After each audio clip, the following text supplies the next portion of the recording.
Down.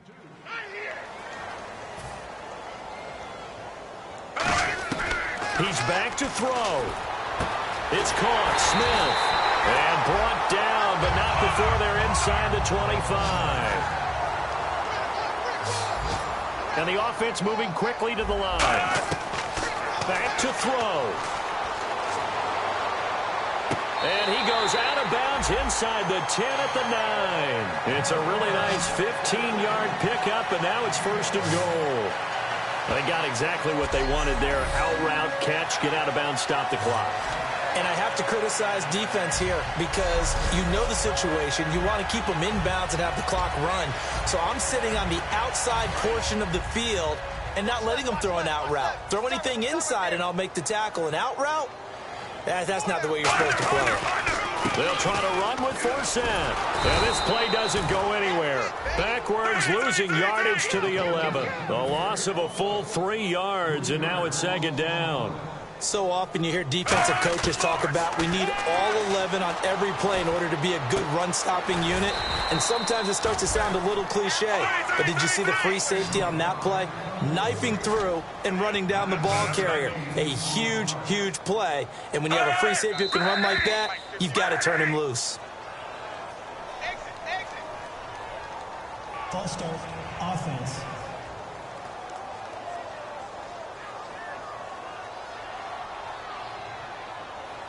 Still 3rd down. So they're back at the 7 now for 3rd and goal. An extra DB defensively here. Big stop needed on 3rd and goal. He may be a blitzer. That's caught at the 2.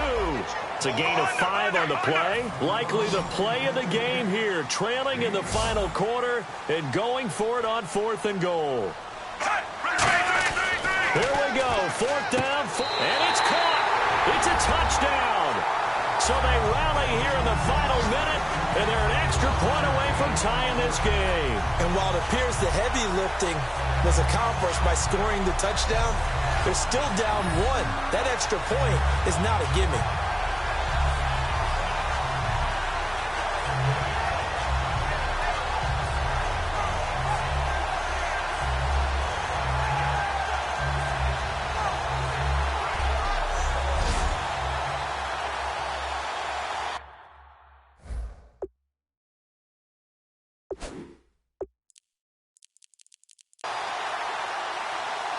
And a pause in the action because the booth, they see something that they want to take another peek at to find out if this was a touchdown or not.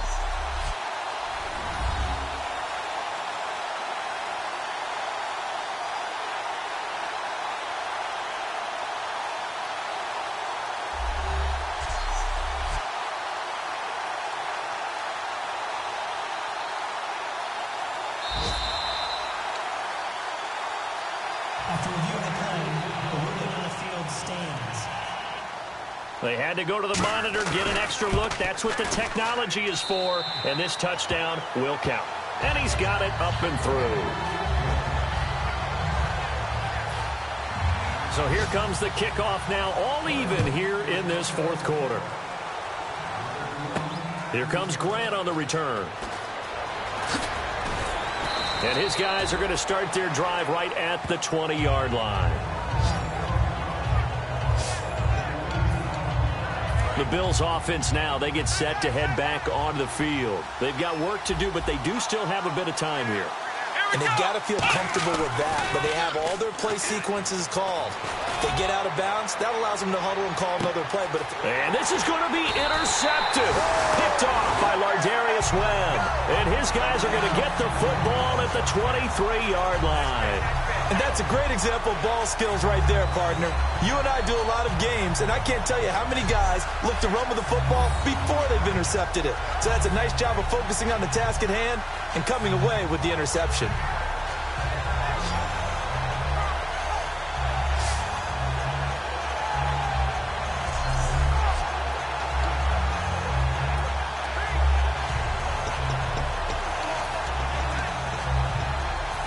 Baltimore gets set to take the field. They have a little bit of time here to get into field goal range. Not much. In a tie game, you don't want to do anything crazy, right? I agree with you on that one. Risk-reward, okay? If you go for it, what is the absolute reward on this?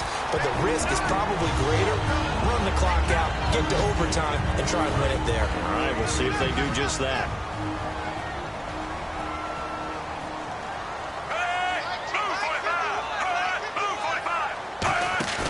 Flacco surveying the field. He couldn't quite hold it. Got hit.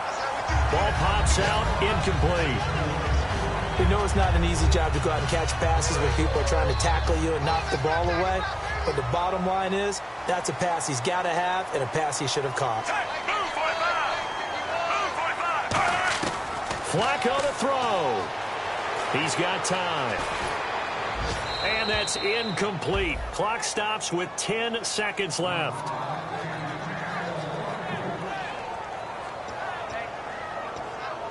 Ten yards to go on third. And they're going to go soft on the corners. Setting to throw. Flacco. And that's caught by Smith. And they pick up 25 as they convert on third. Now hold everything here. We're going to get a timeout by the offense. And as the two teams talk it over on their respective sidelines, we take a break.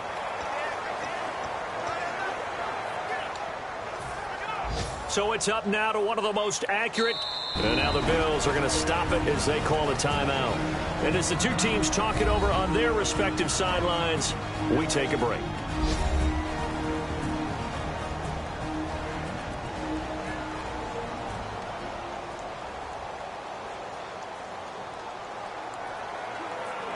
So it's up now to one of the most accurate kickers in NFL history, Justin Tucker. This from 51 yards for the win. And his kick is right there. It's good, and that will break our tie and give them a 3-point lead. Week 1 loss, but it's just week 1. Moving forward,